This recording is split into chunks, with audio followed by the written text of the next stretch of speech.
بسم اللہ الرحمن الرحیم نحمدہ ونصلی علی رسولہ الکریم اما بعد فاعوذ باللہ من الشیطان الرجیم۔ ناظرین، میں ہوں آپ کا میزبان محمد احمد ساجد اور آپ دیکھ رہے ہیں P S A digital, Pakistan social association کے زیر اہتمام Alhaj Muhammad Rafiq Anjum Tougeervi district president P S A digital کی نگرانی میں ہماری یہ نشریات جاری و ساری ہے۔ آج الحمدللہ 5ویں روزے کی جانب ہم بڑھ رہے ہیں افطار کی طرف۔ تو آج کے ہمارے پروگرام میں ہم نے انوائٹ کیا ہوا ہے حضرت علامہ مولانا نیاز احمد نوری صاحب، جو کہ خطیب ہیں جامع مسجد مدینہ غوثیہ ڈھکی ملا کے، اور بہت ہمارے سوشل ساتھی ہیں، مذہبی ساتھی ہیں۔ بہت خوشی ہوتی ہے جب بھی ان کو ہم کال کرتے ہیں تو ان کی طرف سے جو ہے وہ ہمیں نو کا رسپانس جو ہے، آپشن جو ہے نا، نو ان کی آپشن ان کی ڈکشنری میں ہی نہیں ہے۔ بڑے پیار کرنے والے ساتھی ہیں، لیکن ہم سے یہ دور دور رہتے ہیں، پتہ نہیں کیا بات ہے۔ تو ان کے ساتھ ہمارے ساتھ آج ہمیں جوائن کیا ہوا ہے ہمارے پی ایس اے ڈیجیٹل کے ہمارے ساتھی، ہمارے ٹیم ممبر جناب احمد ندیم صاحب عرفانی صاحب، جو کہ ادھر ہمارے علاقہ کے ایک بہت بڑے کارپینٹر بھی ہیں اور مزدور ہیں، بطور مزدور جو کارآمد لوگوں کو کرتے ہیں، مطلب جو بے کار ہوتے ہیں، جن کے پاس کاریں نہیں ہوتی، ان کو یہ کاریں بھی لے کے دیتے ہیں، اور اگر کسی کی کار میں اگر کوئی پرابلم آ جاتا ہے تو اس کو یہ ٹھیک بھی کرتے ہیں۔ انہوں نے پاکستان میں ہی دبئی بنا رکھا ہے، یہ ان کا کمال ہے۔ تو دبئی مارکیٹ میں ان کی ورکشاپ ہے، سلیم بھائی ان کے بڑے بھائی ہیں، ان کے ساتھ یہ مل کے کام کر رہے ہیں۔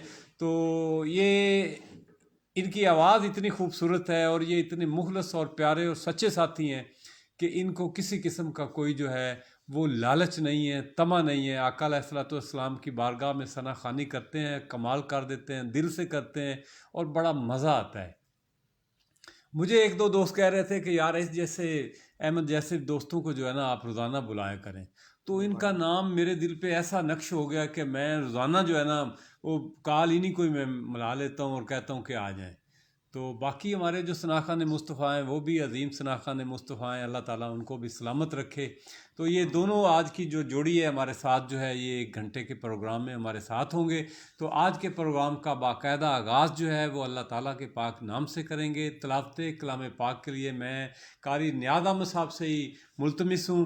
قاری صاحب جو ہیں جامع مسجد میں اپنی نماز تراویح بھی قرآن پاک جو ہے وہ سنا رہے ہیں، ان کی بڑی ذمہ داریاں ہیں، ان کا یہاں پہ آ جانا جو ہے وہ بڑی ہمت کی بات ہے۔ انہوں نے اپنا قرآن پاک کا وہ دور ہوتا ہے، سنانا ہوتا ہے، تو آج یہ مینج کر کے آئے ہیں۔ تو بہت شکریہ قاری صاحب، اللہ کا قرآن سنائیے گا۔ اعوذ باللہ من الشیطان الرجیم،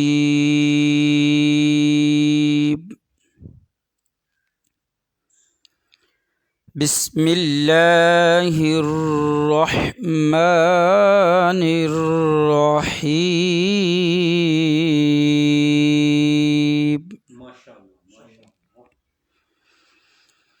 هو اللہ الذی لا الہ الا هو هو الرحمن الرحیم۔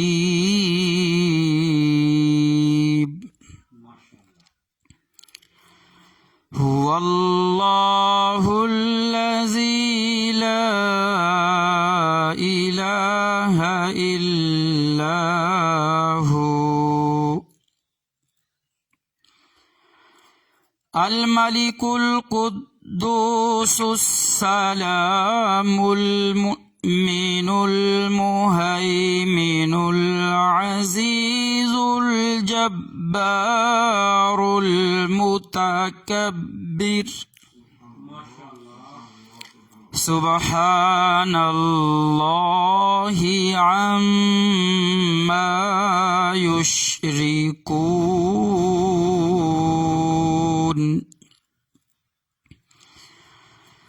هو اللہ الخالق البارئ المصور، له الاسماء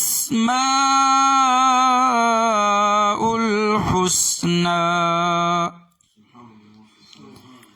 يسبح له ما في السماوات والأرض وهو العزيز الحكيم آمنت بالله صدق الله العظيم. بہت ہی خوبصورت انداز میں آیات بینات کی تلاوت سے ہمارے قلوب و اذہان کو منور و معطر کر رہے تھے جناب قاری نیاز احمد نوری صاحب. ناظرین، نام محمد سے دلوں کو سرور ملتا ہے، نام محمد سے دلوں کو سرور ملتا ہے، نگاہ فکر کو تازہ شعور ملتا ہے، اور نام محمد لے کر خدا سے جو بھی مانگو ضرور ملتا ہے. اور نصیب کیسا بھی ہو، نام محمد لے کر خدا سے جو بھی مانگو ضرور ملتا ہے. بلکہ کل میرے ساتھ قاری ندیم سرور معاویہ صاحب تھے، وہ شعر یہ پڑھ رہے تھے کہ نصیب کیسا بھی ہو، خدا کا نام محمد کا واسطہ دے کر خدا سے جو بھی مانگو ضرور ملتا ہے. واسطے کو مان رہے ہیں جناب، وقت آ گیا ہے. محمد صلی اللہ علیہ وسلم کیا باتیں، ہمارے نبی کی کیا باتیں، مرکز و محور ہیں. کل ان کا بھی یہی تھا کہ حضور جو ہیں وہ دل ہیں اور باقی انبیاء جو ہیں وہ شاخیں ہیں. تو آج نبی کریم صلی اللہ علیہ وسلم کی شان میں گلہائے عقیدت پیش کریں گے اپنے مخصوص اور خوبصورت انداز میں جناب احمد ندیم عرفانی صاحب. Thank you sir. درود پاک باوز بلند پڑھیے. صلی اللہ علیہ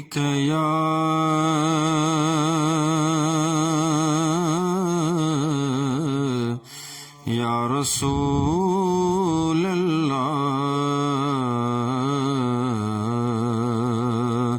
وسلم علیک یا حبیب اللہ. علامہ ظہوری قصوری رحمۃ اللہ علیہ کا کلام آپ کو سنا رہا ہوں جی. رحمت دو جہاں حامی بے کساں، رحمت دو جہاں حامی بے کساں، شافع امتاں وہ کہاں میں کہاں،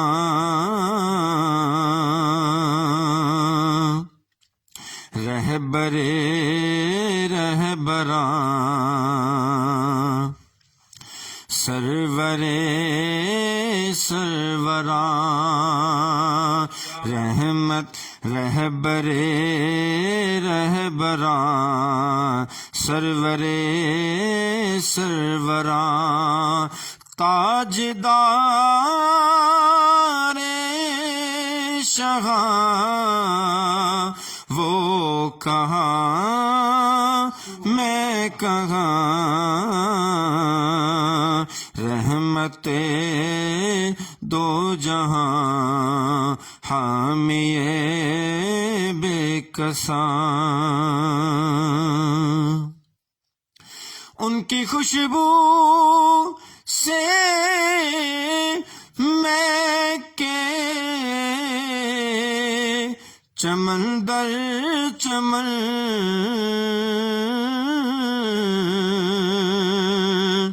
تذکرے آپ کے انجمن انجمن، ان کی خوشبو سے میں کے چمن در چمن، تذکرے آپ کے انجمن انجمن، چاند کے چاندنی تاروں کی روشنی ان کے رخ سے یا وہ کہاں میں کہاں چاند کے چاندنی تاروں کی روشنی ان کے رخ سے عیاں وہ کہاں میں کہاں رحمت دو جہاں ہم یہ بے کساں عاشقوں کے لیے طور سینہ بنا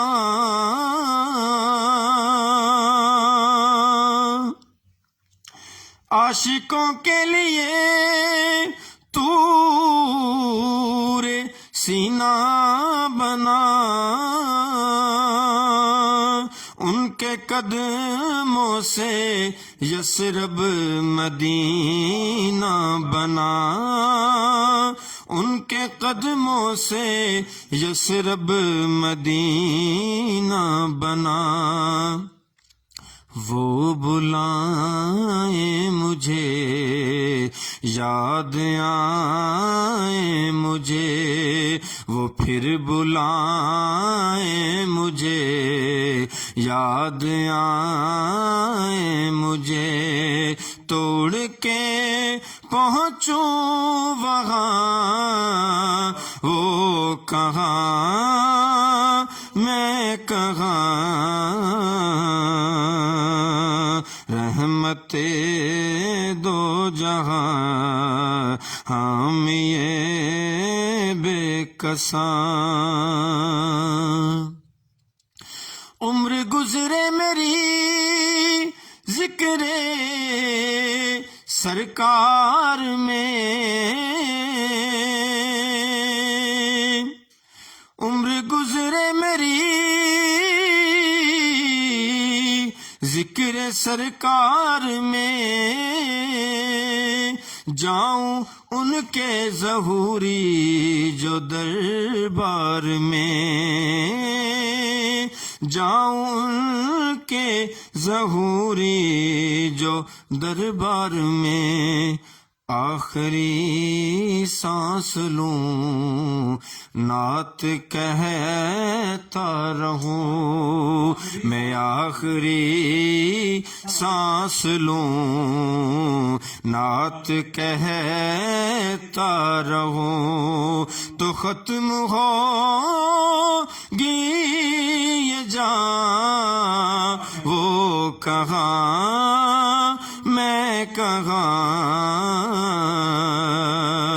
آخری سانس لوں نعت کہتا رہوں کو تو ختم ہو جائے جان وہ کہاں میں کہاں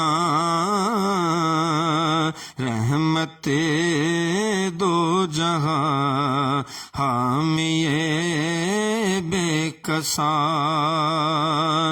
عاشقوں کے لیے تو یاد آئے مجھے توڑ کے پہنچوں وہاں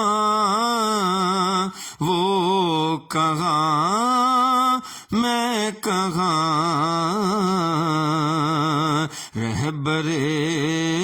رہبراں سرورے طبقہ کے ساتھ ریلیٹڈ ہیں، وابستہ ہیں، آپ اپنی محنت مزدوری کرتے ہیں اور آپ اتنی خاص محفل میں بھی آتے، آپ کی آواز بڑی سندر ہے، آپ کے گلے میں بھگوان بولتا ہے. تو یہ آوازیں آپ نے کیسے لی, یہ ٹریننگ آپ نے کیسے لی, یہ بھی ہمارے ناظرین کو بتائیے گا. اور آپ کو میں آج 3 منٹ ایکسٹرا دے رہا ہوں. آپ کے جتنے معروف کلام ہیں, ویسے تو سارے ہی آپ کے کلام کے ہیں, ان کے ایک. سر جی یہ میرا کوئی کمال نہیں ہے نعت پڑھنے کا, یہ میرے استاد محترم حضرت قبلہ قاری محمد حسن قادری رحمۃ اللہ علیہ صاحب کا یہ فیض ہے, یہ ان کی محبت ہے, یہ ان کا سبق ہے جو میں آپ کو سنا رہا ہوں. یہ ان کا سبق ہے, اور انہوں نے یہ فرمایا تھا کہ بیٹا پیسے کے پیچھے نہیں بھاگنا آپ نے, حضور کی نعت سنانی ہے بس. تو جو پیسہ ہے وہ تو اللہ تعالیٰ نے دے ہی دینا ہے, کسی بھی طریقے سے مل جائے گا آپ کو, لیکن نعت وہ آپ نے خالص پڑھنی ہے. کیا بات, اس میں کوئی شک والی بات. ہاں جی, وہ اللہ کا شکر ہے, ان کا سبق ہے. اور میرے ماموں جان مرحوم حافظ صاحب تھے, وہ آنکھوں سے نبینے تھے, اور حافظ قاسم ان کا نام تھا جی. اچھا, تو وہ بہت بڑے نعت خواں تھے, بہت بڑے نعت خواں تھے. ماشاءاللہ. قبلہ قاری صاحب بھی ان کی تعریف کیا کرتے تھے. میں نے ان کو دیکھا نہیں, لیکن انہوں نے مجھے اٹھایا اور کھیلتے رہے مجھ سے, وہ مجھے کھلاتے رہے, اور بڑا پیار کیا انہوں نے مجھے. یہ بھی ان کا بھی فیض ہے. یہ ہاں, وہ نعت خواں تھے بہت بڑے. جی جی, آمین آمین جی, آمین جی, آمین.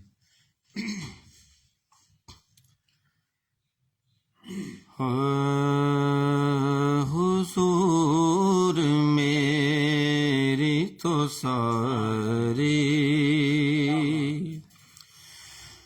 بہار آپ سے ہے,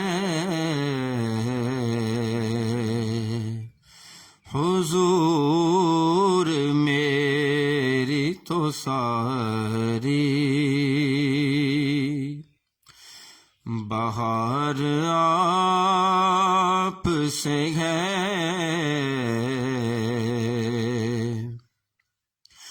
میں بے قرار تھا, میرا قرار آپ سے ہے, حضور میری تو ساری بہار آپ سے ہے, حضور میری تو ساری گناہ گار ہوا آقا بڑی ندامت ہے, سیاہ کار ہوا آقا بڑی ندامت ہے, قسم خدا کی یہ میرا وقار آپ سے ہے, قسم خدا کی یہ میرا وقار آپ سے ہے, حضور میری تو ساری.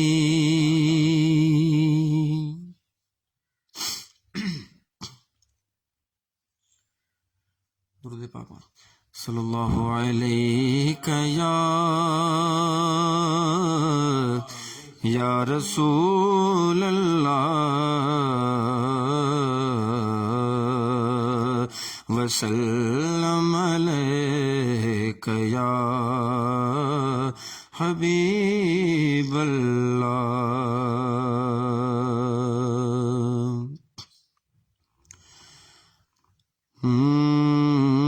جہاں بھی ہو وہیں سے دو صدا سرکار سنتے ہیں, یا الحمدللہ ہمارا عقیدہ ہے، سنیے گا، ہمارا عقیدہ ہے کہ حضور سنتے ہیں. جہاں بھی ہو وہیں سے دو صدا سرکار سنتے ہیں. جہاں بھی ہو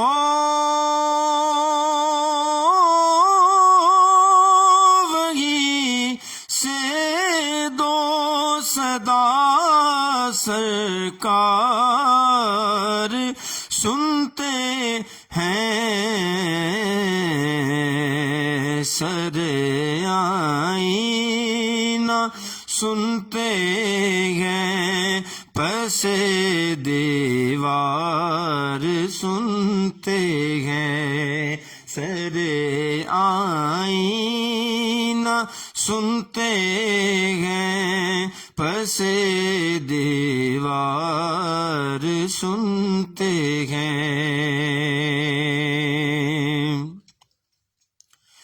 میرا ہر سانس ان کی آہٹوں کے ساتھ چلتا ہے.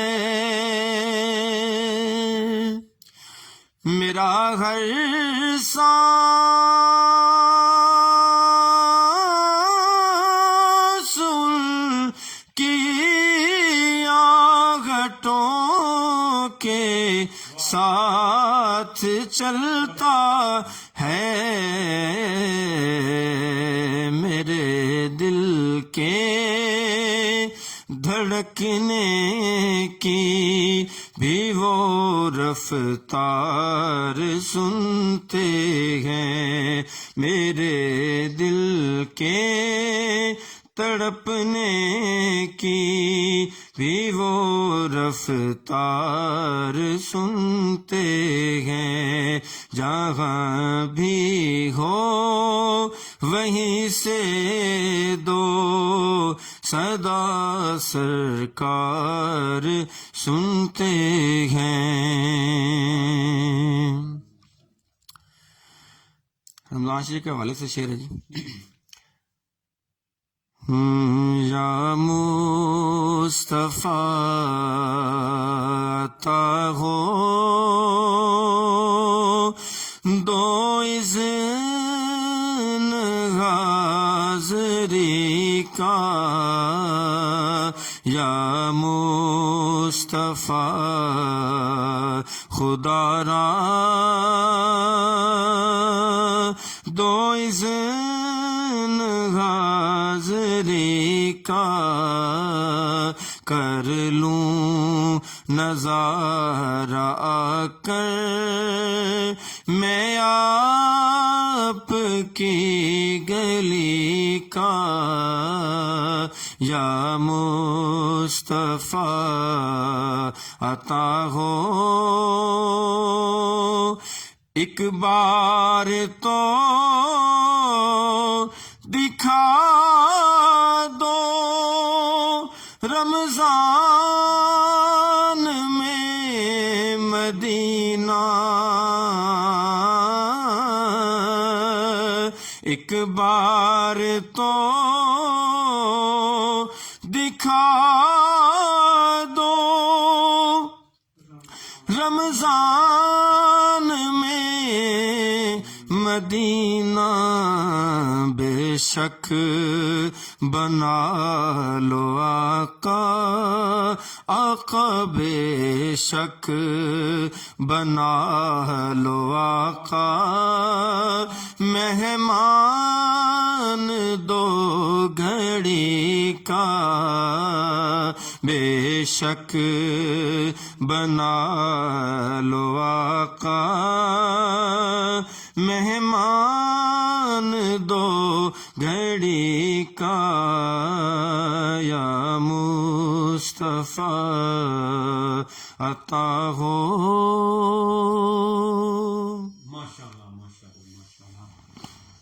یہ تھے احمد ندیم عرفانی صاحب، اپنے معروف کلام میں سے ایک شعر پیش کر رہے تھے. سلامت رہیں جناب. تو ناظرین، آج ہمارے ساتھ تشریف رکھتے ہیں حضرت علامہ مولانا قاری نیاز احمد صاحب. آج ہم ان سے گفتگو کریں گے. حضرت صاحب، ایک تو آپ کا بہت شکریہ ادا کرتے ہیں کہ آپ نے اپنے ٹف شیڈول میں سے وقت نکالا، کیونکہ آپ نے رات نماز تراویح بھی آپ نے سنانا ہوتی ہے. تو یہ آپ سارے معاملات کیسے مینج کر لیتے ہیں؟ ہمارے ناظرین کو یہ بھی بتائیے گا کہ آپ بچوں کو بھی پڑھاتے ہیں، دور بھی کرتے ہیں، نمازیں بھی پڑھاتے ہیں، تراویح بھی پڑھاتے ہیں، اور آج ہمارے پی ایس اے ڈیجیٹل کے پروگرام میں بھی ہمیشہ کی طرح آپ شامل ہیں.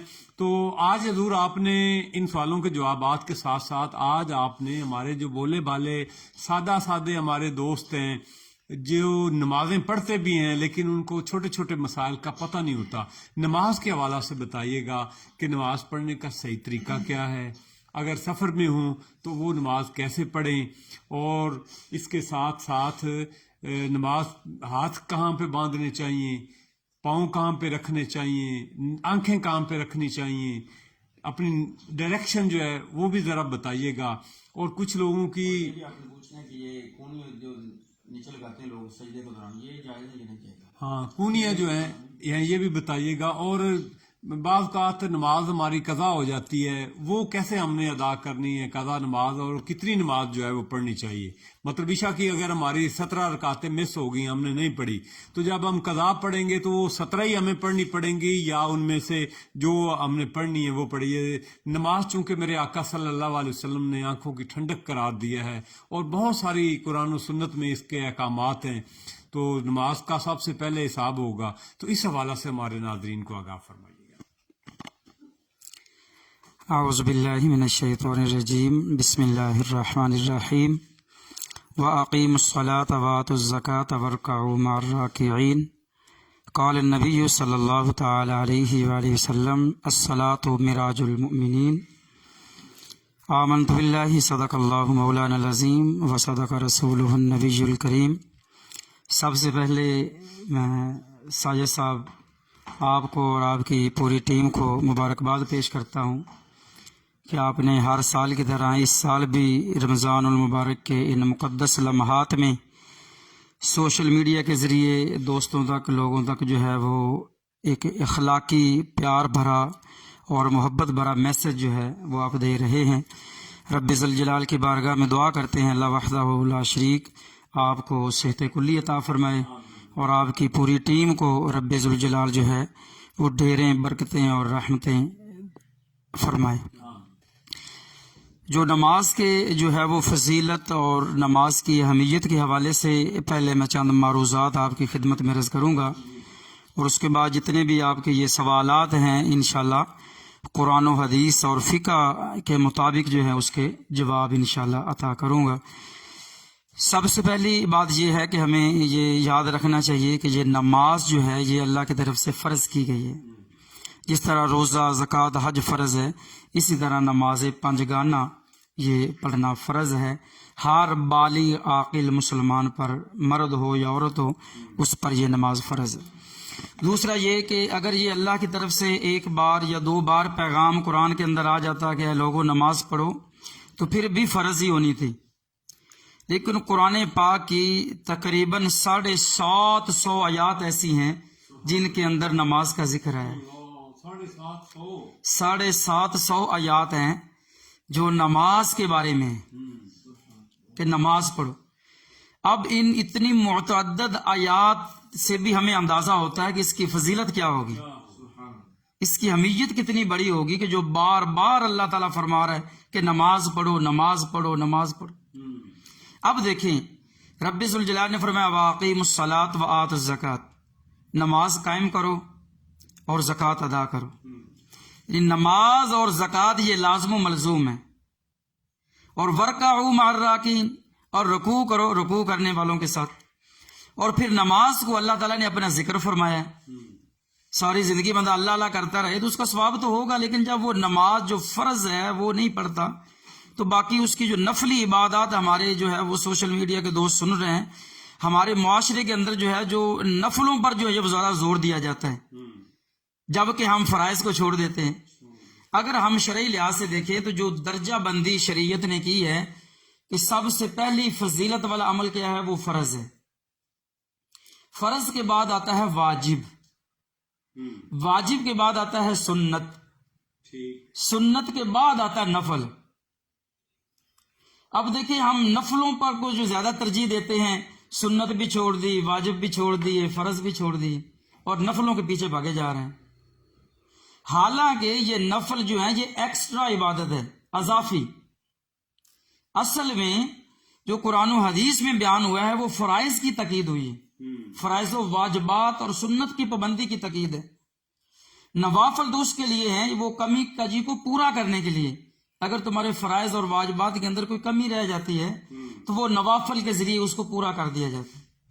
اور بندہ نفل فرض پڑھے ہی نہ، واجب پڑھے ہی نہ، سنتے پڑھے ہی نہ اور نوافل پڑھتا رہے، پھر اس کا کوئی فائدہ نہیں ہوگا، کیونکہ نفلوں کے بارے میں نہیں پوچھا جائے گا، فرائض اور واجبات کے بارے میں جس طرح آپ فرما رہے تھے کہ سب سے پہلے نماز کے بارے میں پوچھا جائے گا، تو جو نماز جو فرض ہے اس کے بارے میں سوال کیا جائے گا۔ اور دوسرا یہ ہے کہ رب ذوالجلال نے حضرت موسیٰ علیہ السلام کو ارشاد فرمایا، اقیم الصلاۃ لذکری، اے پیارے موسیٰ یہ نماز پڑھا کرو، یہ میرا ذکر ہے۔ اور مفسرین کرام لکھتے ہیں کہ یہ تمام جتنے بھی اذکار ہیں ان تمام کا مجموعہ نماز ہے۔ اب دیکھیں نماز کے اندر اللہ کی تسبیح بھی ہے، نماز کے اندر سورہ فاتحہ بھی ہے، نماز کے اندر قرات بھی ہے، رکوع بھی ہے، سجدہ بھی ہے، تشہد بھی ہے، اور آقا دو جہاں پر درود و سلام بھی ہے اور دعا بھی ہے۔ بلکہ جو محبت والے لوگ ہیں وہ کیا کہتے ہیں؟ وہ یہ کہتے ہیں کہ یہ نماز اصل میں محبوب کی ادا کا نام ہے، ادائے مصطفیٰ کا نام نماز ہے۔ اور دوسرا سرکار دو عالم صلی اللہ تعالی علیہ وآلہ وسلم فرماتے ہیں، صلو کما رأیتمونی اصلی، کیا میرے غلاموں جس طرح مجھے دیکھتے ہو نماز پڑھتے ہوئے اس طرح تم نماز پڑھا کر۔ اب دوسرا مسئلہ یہ ہے نماز کی فضیلت کے حوالے سے آقا دو جہاں صلی اللہ تعالی علیہ وآلہ وسلم نے فرمایا، پیارے غلاموں ایک بندہ ہے، اس کے گھر کے سامنے ایک نہر بہ رہی، تازہ پانی کی نہر بہ رہی ہے۔ اب ایک بندہ روزانہ اس کے اندر 5 مرتبہ نہاتا ہے، 5 مرتبہ اس نہر کے اندر غسل کرتا ہے، تو پیارے غلاموں بتاؤ کیا اس کے جسم پر کوئی میل کچھ رہ جائے گی؟ تو صحابہ نے عرض کی یا رسول اللہ نہیں، ایک بندہ روزانہ 5 مرتبہ نہا رہا ہے، اس کا جسم تو پاک اور صاف ہو جائے گا، کوئی میل کچھ ختم ہو جائے گی۔ آقا دو جہاں صلی اللہ علیہ وسلم نے فرمایا یہی مثال 5 نمازوں کی ہے کہ بندہ فجر کی نماز پڑھتا ہے زور تک، اگر اس نے کوئی صغیرہ گناہ کیے ہیں تو وہ جو ہے زور کی نماز پڑھنے سے اس کے صغیرہ گناہ معاف ہو جائیں۔ زور کی نماز کے بعد پھر عصر کا جو دورانیہ ہے اس کے اندر اگر کوئی صغیرہ گناہ ہوئے ہیں، کبیرہ گناہ نہیں معاف ہوں گے۔ کبیرہ گناہ جو ہے وہ سچی توبہ سے معاف ہوتے ہیں، سچی توبہ سے وہ گناہ معاف ہوتے ہیں۔ اگر کسی کی حق تلفی کی ہے، حقوق العباد کے اندر کمی کجی کی ہے، تو جب تک اس بندے کا حقوق پورا نہیں کریں گے تب تک وہ جو ہے وہ پورا نہیں ہوگا۔ تو یہ کبیرہ گناہ جو ہے یہ توبہ سے معاف ہوگا۔ تو صغیرہ گناہ سرکار فرماتے ہیں کہ زور کے اثر کے دوران اگر کوئی گناہ ہوا ہے صغیرہ، تو اثر کی نماز پڑھنے سے وہ ختم ہو جائے گا، معاف ہو جائے گا۔ اسی طرح مغرب کی نماز ہے، عشاء کی نماز ہے، تو اس طرح جو بندہ جو ہے وہ نماز پڑھتا رہتا ہے تو اس کے تمام صغیرہ گناہ جو ہے وہ ڈیلی بیس پہ جو ہے وہ معاف ہوتے رہتے ہیں صغیرہ گناہ۔ یہ بھی سرکار کی حدیث ہے کہ ایک بندہ 5 بار نہا رہا ہے، سرکار نے فرمایا یہ 5 نمازیں ہیں، یعنی یہ مثال بیان فرمائے۔ اس طرح پیارے آقا صلی اللہ تعالی علیہ وآلہ وسلم نے فرمایا، پیارے غلاموں جب حضرت موسیٰ علیہ السلام کوہ طور پر گئے تھے تو رب ذوالجلال نے اپنی ایک تجلی نازل فرمائی تھی کوہ طور پر، اور وہ کوہ طور جو ہے اس تجلی کو برداشت نہ کر پایا، وہ کوہ طور جو ہے وہ جل کر راکھ ہو گیا۔ سرکار فرماتے ہیں کہ جب اللہ کا نیک اور برگزیدہ بندہ نماز پڑھتا ہے، جب وہ تکبیر تحریمہ کہتا ہے تو رب ذوالجلال اپنی 70 تجلیاں اس پر ظاہر فرما دیتا ہے۔ نمازی کے اوپر اپنی 70 تجلیاں، وہ ایک تجلی تھی جو کوہ طور برداشت نہ کر سکا، اس لیے تو سرکار نے فرمایا نا الصلاۃ معراج المؤمنین، نماز مومن کی معراج ہے۔ اور سرکار نے فرمایا الصلاۃ عماد الدین، نماز دین کا ستون ہے۔ اور سرکار نے فرمایا الصلاۃ قرۃ عینی، نماز میری آنکھوں کی ٹھنڈک ہے۔ تو کل قیامت کے دن سب سے پہلے جو ہے وہ نماز کے بارے میں سوال کیا جائے گا۔ اب سرکار کا ایک غلام جو ہے، سرکار مسجد نبوی میں جلوہ فرما ہے، ایک صحابی آیا، اس نے جو ہے وہ نماز پڑھنا شروع کر دی، سرکار اس کو دیکھتے رہے۔ جب وہ نماز سے فارغ ہوا تو سرکار نے بلایا کہ میرے پیارے غلام ادھر آؤ، آپ نماز دوبارہ پڑھیں۔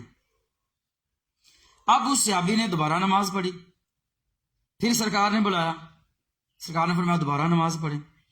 یعنی یہ عمل تین مرتبہ اس صحابی نے دوبارہ نماز پڑھی، پھر سرکار نے بلایا، آپ نے فرمایا بھی دوبارہ نماز پڑھو، یہ کس طرح نماز پڑھ رہے؟ عرض کی محبوبہ مجھے تو ایسے ہی آتی، آپ مجھے سکھا دیں کہ کیسے پڑھنی۔ سرکار نے ارشاد فرمایا میرے پیارے غلام، اصل میں بات یہ ہے کہ تیرا قیام، تیرا رکوع اور تیرا سجدہ یہ بڑی اطمینان کے ساتھ نہیں ہے۔ جو ارکان اطمینان ہے وہ آپ پورے نہیں کر رہے، جلدی جلدی نماز پڑھ رہے ہیں۔ اور سرکار نے فرمایا پیارے غلاموں تم جانتے ہو چوری کیا ہوتی ہے؟ یہ بڑے اکثر لوگ جو ہے نماز کے اندر چوری کرتے ہیں، نماز میں چوریاں کرتے ہیں۔ حالانکہ مشہور یہ ہے کہ جو چور ڈاکو چیزیں چراتے ہیں وہ چور ہیں، نماز کے اندر بھی چور ہوتے ہیں۔ یہ سرکار کی حدیث ہے۔ صحابہ نے عرض کی یا رسول اللہ یہ نماز کا چور یہ کیا ہوتا ہے؟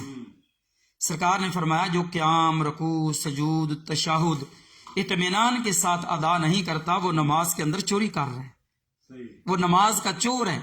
تو پتہ چلا کہ یہ نماز جو ہے یہ بڑے اطمینان، بڑے سکون کے ساتھ ادا کرنی چاہیے۔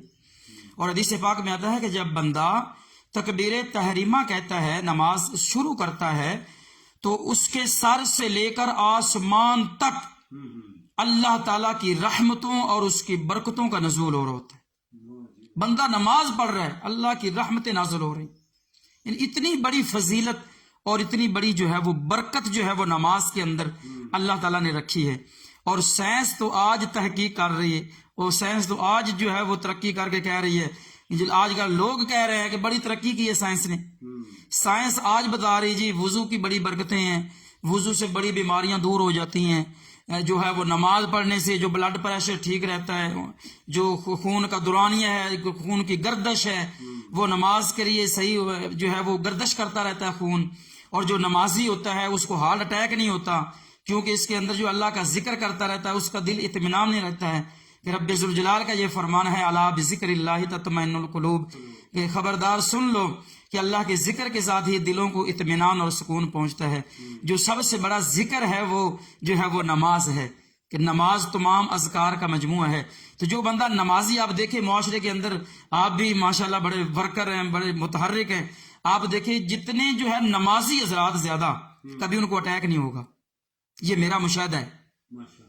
جو بڑے بڑے لمبردار، جنگیردار، جو بڑے بڑے وڈیرے ہوتے ہیں، جو نماز پڑھتے نہیں ہیں اور جو ہے اپنی آسائش کی زندگی گزارتے ہیں، اللہ کے سامنے جھکتے نہیں ہیں، بس ان کو اٹیک ہوگی، کوئی پریشانی آئی، مصیبت آئی، بس وہ ذہنی ٹینشن لی اور مر گئے، اٹیک ہو گیا۔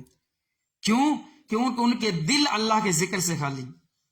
میں آج ہی ایک حدیث پہ پڑھ رہا تھا کہ جس طرح جسم کو غذا کی ضرورت ہوتی ہے، اسی طرح روح کو اللہ کے ذکر کی ضرورت ہوتی۔ جس طرح ہم اگر غذا اچھی استعمال کریں، ہمارا جسم جو ہے وہ پھلتا پھولتا ہے، بڑا خوشنما رہتا ہے۔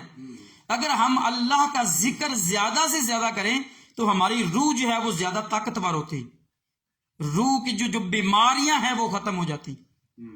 اور پیارے آقا صلی اللہ تعالی علیہ وآلہ وسلم نے فرمایا کہ اے پیارے غلاموں، یہ نماز ایک ایسا اللہ کا تحفہ ہے جو خود رب ذوالجلال نے میری امت کو عطا فرمایا۔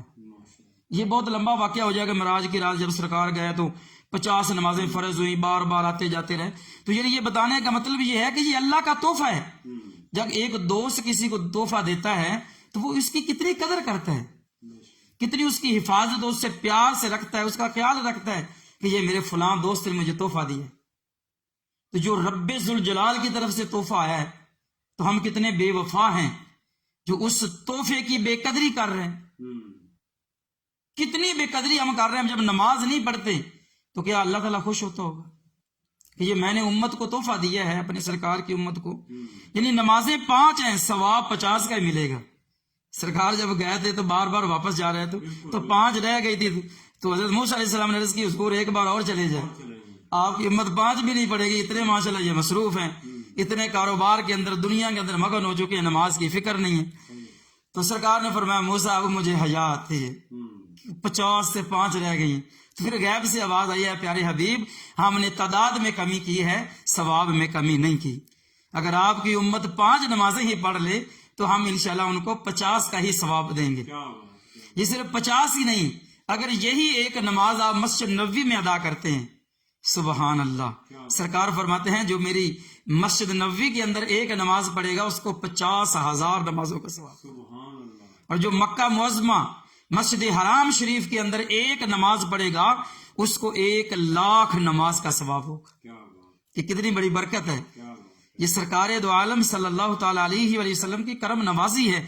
اور حضور آپ کی دعاؤں سے یہ بھی اعزاز ہوا ہے کہ میں مسجد نبی شریف میں بھی اور مسجد الحرام شریف میں نے اپنی مطلب لیٹ ہو گئے کسی وجہ سے امامت کروائی ہے۔ ماشاء اللہ ماشاء اللہ، یہ ساجد صاحب آپ کو بڑا اعزاز حاصل ہے کہ آپ نے مسجد حرام شریف میں مسجد نبی شریف میں جماعت کرائی ہے، یہ بڑی اللہ کی بڑی کرم نوازی ہے۔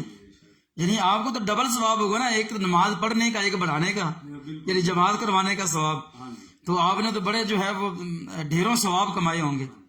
تو دوستان عزیز کار، اصل میں بات یہ ہے کہ مسجد نبوی شریف کی یہ مثال میں نے اس لیے دی ہے کہ کیونکہ یہ رب ذوالجلال کے پیارے حبیب کا یہ فرمان ہے کہ نماز جو ہے، یہ نماز یہ اللہ تعالیٰ کا بہترین تحفہ ہے، اور جو نماز نہیں پڑھتے وہ اللہ تعالیٰ سے بے وفائی کر رہے ہیں، اور اللہ تعالیٰ سے جو ہے وہ اس کی اللہ تعالیٰ کے تحفے کی بے قدری کر رہے ہیں۔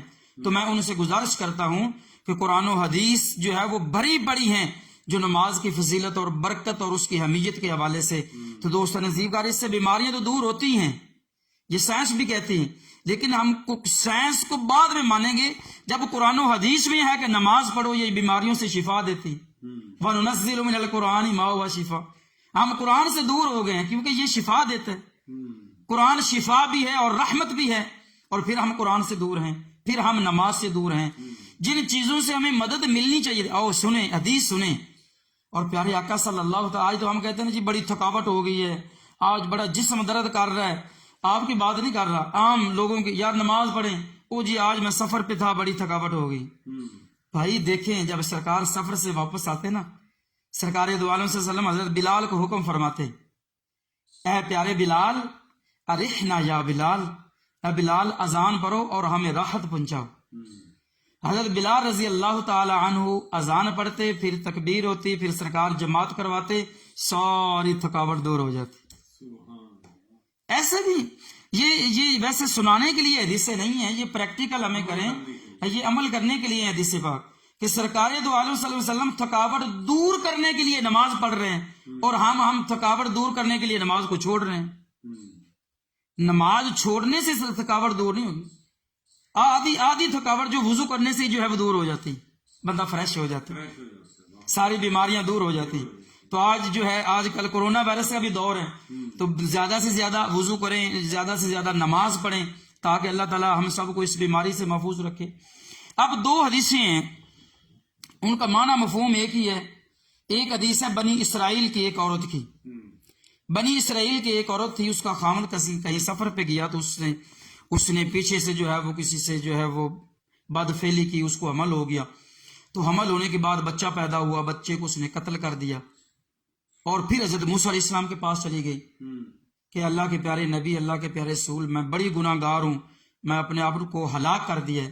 تو آپ نے فرمایا تو نے کیا کیا ہے؟ کہنے لگی اللہ کے پیارے نبی موسیٰ علیہ السلام، میرا خاوند جو ہے وہ کہیں سفر پہ تھا، تو میں کسی بندے سے میری حمل ہو گیا، تو حمل سے بچہ ہوا، بچہ جو ہے وہ میں نے قتل کر دیا، تو اب میری معافی ہے یا نہیں ہے، کیا کروں میں؟ اب دیکھیں آپ نے فرمایا تو بڑی گناہ گار ہے، بڑی سیاہ کار ہے، تو جلدی جلدی میری بارگاہ سے نکل جا، کہیں تیرے اوپر اللہ کا عذاب نہ نازل ہو جائے۔ اور جب وہ جانے لگی تو حضرت موسیٰ علیہ السلام نے فرمایا کہ میں تو آپ کے جو دل کے جو ہے آپ کے چہرے پر جو رنگت تھی وہ دیکھ کر میں یہ ججمنٹ کر رہا تھا کہ شاید تیری کوئی نماز رہ گئی ہے جو اتنی تو پریشان ہے۔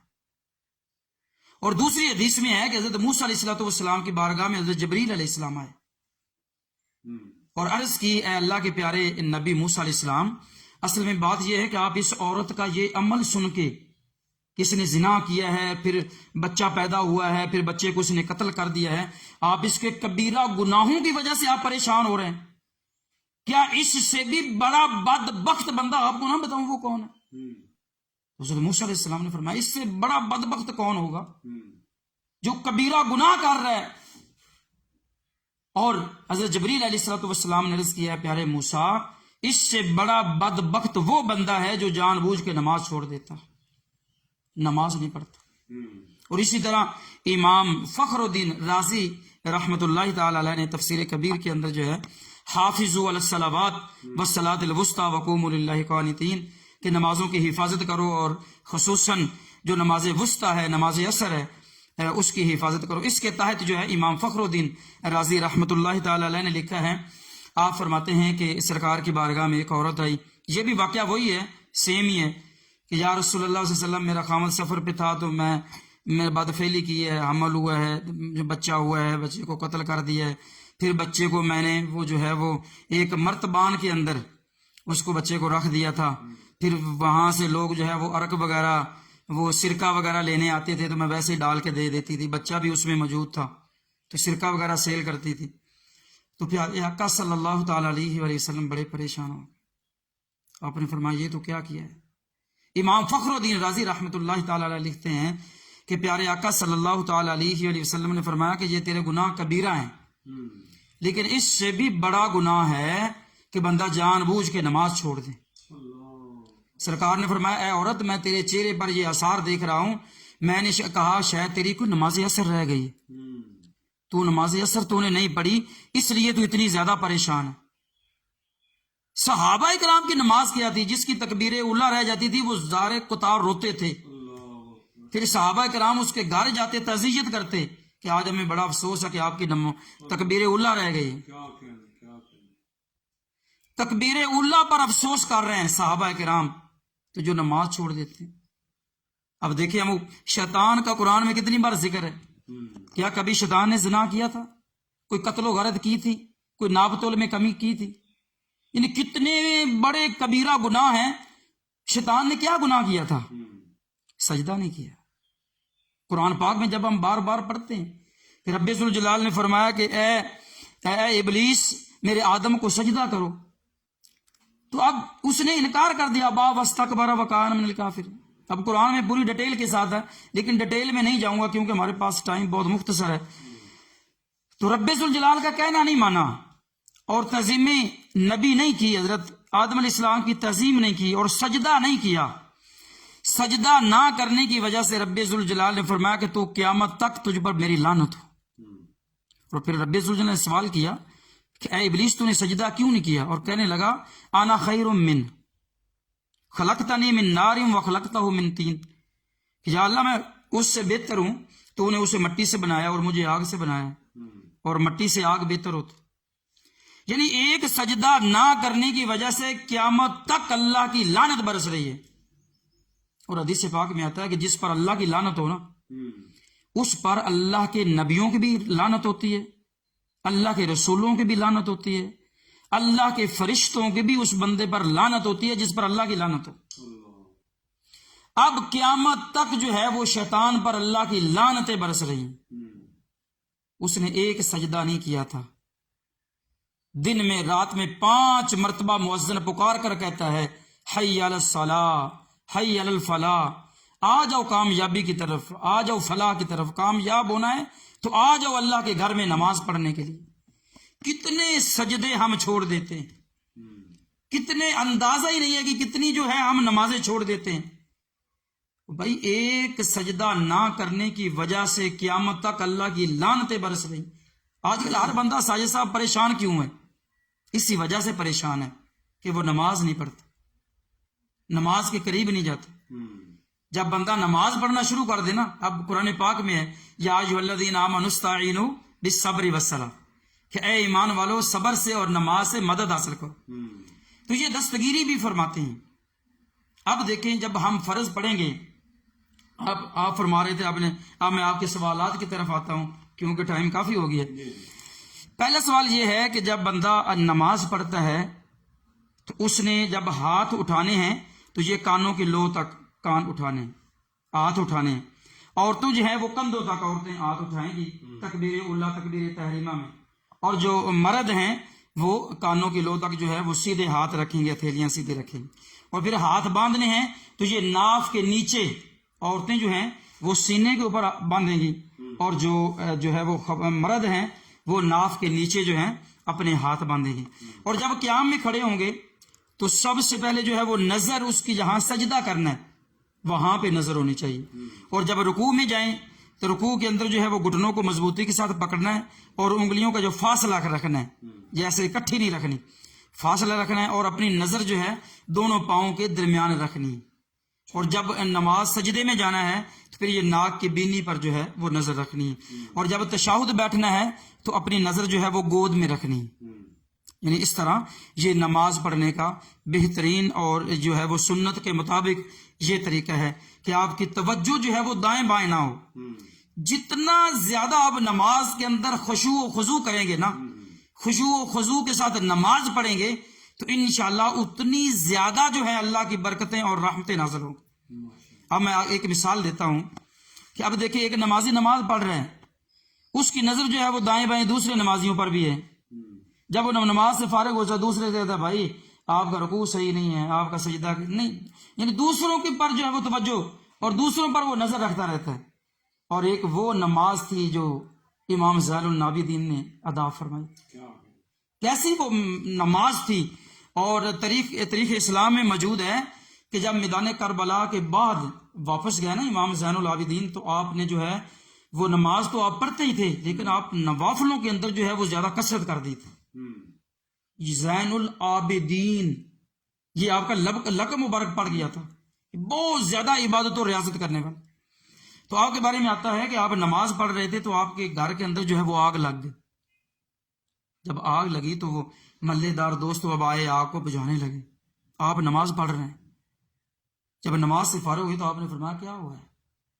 تو لوگوں نے بتایا حضور یہ آگ لگ گئی تھی تو آپ جو نماز پڑھ رہے تھے. آپ نے فرمایا خدا کی عزت کی قسم مجھے تو پتہ ہی نہیں چلا، میں تو اپنی نماز میں اتنا مشغول تھا، تجھے دنیا کی آگ کی فکر تھی، مجھے جہنم کی آگ کی فکر تھی. کیسی وہ نماز تھی ساجد بھائی. اور ایک حدیث میں ہے کہ جب تم نماز پڑھو نا، نماز اس طرح پڑھو کہ تم اپنے رب کو دیکھ رہے ہو. اگر یہ تصور نہیں کر سکتے تو کم از کم یہ تصور تو رکھو نا، جس رب کی ہم نماز پڑھ رہے ہیں وہ رب ہمیں دیکھ رہا ہے، وہ رب ہمیں دیکھ رہا ہے. اس طرح نماز پڑھو. تو امام زین العابدین کے دادا جان حضرت مولا کائنات حضرت علی المرتضیٰ شیر خدا کی نماز کیا تھی، کیسا وہ خشوع و خضوع تھا. یعنی یہ نماز کے اندر جو ہے اطمینان اور خشوع و خضوع کی میں مثال دے رہا ہوں. کاش کہ ہماری نمازیں بھی ایسی نمازیں ہو جائیں. ہم تو ٹائم پاس کرنے کے لیے آتے ہیں نا نماز مسجد میں، سلام پھیرا تو وہ گئے، ایسے نہیں. امام علی المرتضیٰ شیر خدا رضی اللہ تعالیٰ عنہ کی پنڈلی میں تیر لگا. جب وہ نکالنا چاہتے نا تو وہ درد ہوتی، تکلیف ہوتی. تو آپ نے فرمایا دوستو ٹھہر جاؤ، جب میں نماز پڑھوں نا تب یہ نکال لینا. جب آپ نے نماز شروع کی تو دوستوں نے وہ تیر پنڈلی سے نکال لیا. آپ نماز سے فارغ ہوئے، آپ نے فرمایا تم نے وہ تیر نکال لیے؟ تو دوستوں نے عرض کیا ہاں حضور ہم نے وہ نکال لیا. آپ نے فرمایا خدا کی عزت کی قسم مجھے نہیں پتا چلا. نماز سے پہلے وہ نکالتے تھے تو درد ہوتی تھی، جب نماز کے اندر ہے حضرت علی المرتضیٰ وہ پنڈلی سے تیر نکال رہے ہیں تو پتہ ہی نہیں چلا. کیسا وہ خشوع و خضوع تھا. آپ نے فرمایا مجھے نہیں پتا چلا، آپ نے قیام میں نکالی ہے، میں رکوع میں گیا ہوں تب نکالی ہے، سجدے میں گیا ہوں تب نکالی، مجھے پتہ نہیں چلا وہ تیر تم نے نکالا کب ہے. کیسی وہ نمازیں تھی ساجد بھائی. تو دوستان ذی وقار جتنا ہم خشوع و خضوع کے ساتھ جو ہے وہ نماز پڑھیں گے انشاءاللہ تعالی یہ نماز کی برکتیں، یہ نماز کی رحمتیں جو ہیں وہ ہمارے اوپر جو ہے وہ اللہ تعالیٰ کی طرف سے برسیں گی. اور دوسرا ساجد بھی آپ نے سوال کیا تھا کہ جب بندہ سفر میں ہوتا ہے، سفر میں گاڑی میں بیٹھا ہے تو اب اس میں بیت اللہ شریف کا خانہ کعبہ کا وہ تصور تو بندہ کر سکتا لیکن تعین نہیں ہو سکتا. تو یہ جو ہے فقہائے کرام نے لکھا ہے کتابوں میں، نور الازا میں ہے، قدوری شریف میں ہے، اور بڑی معتبر کتابیں ہیں فقہ کی ان کے اندر موجود ہے کہ گاڑی میں جو ہے وہ سفر کرتے ہوئے جس طرح مرضی آپ جو ہے وہ نماز پڑھیں گے وہ آپ کی نماز ہو جائے گی. یعنی نماز چھوڑنے سے بہتر ہے کہ آپ باوضو ہیں تو جس طرف بھی نماز پڑھیں گے خانہ کعبہ کا تصور رکھ کے نماز پڑھیں آپ کی نماز ہو جائے گی. اور اسی طرح جو ہماری قصر نمازیں ہیں، قصر نمازوں کے اندر جو ہے وہ فرضوں کے اندر قصر کرنی ہے، سنتوں اور نوافلوں میں قصر نہیں ہے. تو نفلوں کے اندر جو ہے وہ بھی قصر نہیں، صرف فرضوں کے اندر، یعنی فجر کے 2 فرض ہیں وہ 2 ہی پڑھیں گے، زور کے 4 ہیں، عصر کے 4 ہیں وہ 2 پڑھیں گے، ہاں باقی چھوٹ ہے. اور اسی طرح مغرب کی جو نماز ہے وہ 3 فرض پڑھیں گے. اور اسی طرح جو عشاء کے فرض ہیں قصر کے اندر وہ 2 فرض پڑھیں گے اور 3 وتر پڑھیں گے، یعنی یہ قصر نماز. اب جو قضا نماز ہے، قضا نماز یاد رکھیں ساجد بھائی، جو صرف فرض اور واجب ان میں جو ہے وہ قضا ہوتی ہے، باقی سنت اور نوافل میں قضا نہیں ہے. جو قضا ہوگا سنت نفل وہ قضا ہی ہے. اگر فجر کی نماز قضا ہوئی ہے تو صرف 2 فرض پڑھیں گے، اگر زور کی نماز قضا ہوئی ہے تو صرف 4 فرض پڑھیں گے، اگر عصر کی نماز قضا ہوئی ہے تو صرف 4 فرض پڑھیں گے، اگر مغرب کی نماز قضا ہوئی ہے تو صرف 3 فرض پڑھیں گے، اور اگر عشاء کی نماز قضا ہوئی ہے تو 4 فرض اور 3 وتر پڑھیں گے، یعنی سنتے اور نفل نہیں پڑھنے کیونکہ ان کی قضا نہیں ہوتی. اگر اس کے علاوہ کوئی اور بھی سوال ہے تو وہ آپ کر سکتے ہیں. بہت شکریہ، دعا فرما دیجیے گا. بسم اللہ الرحمن الرحیم. اللہم صلی علی سیدنا مولانا محمد وعلی آل سیدنا مولانا محمد مبارک وسلم وصلی علیہ. اے پروردگار عالم، جو ساجد بھائی نے اور ان کی ساری ٹیم نے یہ جو اہتمام کیا ہے PSA ڈیجیٹل کے ذریعے، تمام سوشل میڈیا کے دوست جو ورکر ہیں وہ آن لائن بھی ہوتے ہیں، سنتے ہیں، یا اللہ جو تلاوت ہوئی، نعت خوانی ہوئی، جو درس و بیان ہوا نماز کی فضیلت اور اہمیت کے حوالے سے جو گفتگو ہوئی ہے، یا اللہ ہم سب کو نماز 5 گانا با جماعت تکبیر اللہ کے ساتھ ادا کرنے کی توفیق عطا فرما. یا اللہ ہم سب کو جس طرح صحابہ اکرام، اہل بیت طہار، اولیاء کاملین نماز کے اندر خشوع و خضوع کرتے تھے، یا اللہ ہم سب کو اطمینان قلب کے ساتھ نماز ادا کرنے کی توفیق عطا فرما. یا اللہ ہم سب کو اس تصور کے ساتھ نماز پڑھنے کی توفیق عطا فرما کہ ہم اپنے رب کو دیکھ رہے ہیں. اگر ہم یہ تصور پیدا نہیں کر سکتے تو یا اللہ ہمارے اندر یہ تصور پیدا ہو کہ ہمارا رب ہمیں دیکھ رہا ہے. یا اللہ جتنے بھی بے روزگار ہیں ان کو بہتر روزگار عطا فرما. یا اللہ رمضان المبارک کے ان مقدس لمحات کی برکت سے ساجد بھائی کافی دنوں سے بیمار ہیں، یا اللہ ان کو شفائی کاملہ عاجلہ عطا فرما. رمضان المبارک کے مقدس لمحات کی برکت سے جتنے بھی ہمارے دوست و احباب، عزیز و اقربا، رشتہ دار اور گھروں میں اسپتالوں میں بیمار ہیں، سب کو شفائی کلی عطا فرما، سب کو تندرستی عطا فرما. رمضان المبارک کے ان مقدس لمحات کی برکت سے ہم سب کو کورونا وائرس سے محفوظ فرما، ہر بلا ہر وبا سے محفوظ فرما. یا اللہ ہمارے روزے، نماز تراویح، صدقہ و خیرات، جو بھی ہم نیک اعمال کرتے ہیں ان کو شرف قبولیت عطا فرما. یا اللہ جو بقیہ رمضان المبارک ہم سب کو صحت و تندرستی کے ساتھ روزے رکھنے کی توفیق عطا فرما. وصلی اللہ تعالی علی خیر خلقہ محمد وآلہ واصحابہ اجمعین. جی ناظرین، پروگرام کا وقت جو ہے وہ آپ جانتے ہی 1 گھنٹے کی ہماری بزم ہوتی ہے، تو اختتام پذیر ہمارا پروگرام ہو رہا ہے. میں اپنے میزبان، اپنے مہمان عالی شان جناب قاری صاحب کا بہت مشکور و ممنون ہوں، ان کا شکریہ ادا کرتا ہوں. انشاءاللہ تعالی کل آپ کے ساتھ دوبارہ 3 بجے ملاقات ہوگی. ہمارے اس پروگرام کو جو ہے آپ اپنے دوستوں میں شیئر کر دیجئے تاکہ قاری صاحب کا جو میسج ہے وہ دوسرے لوگوں تک بھی پہنچ سکے. کیمرہ ٹیم کے ساتھ اپنے میزبان محمد احمد ساجد کو اجازت دیجیے. اللہ حافظ.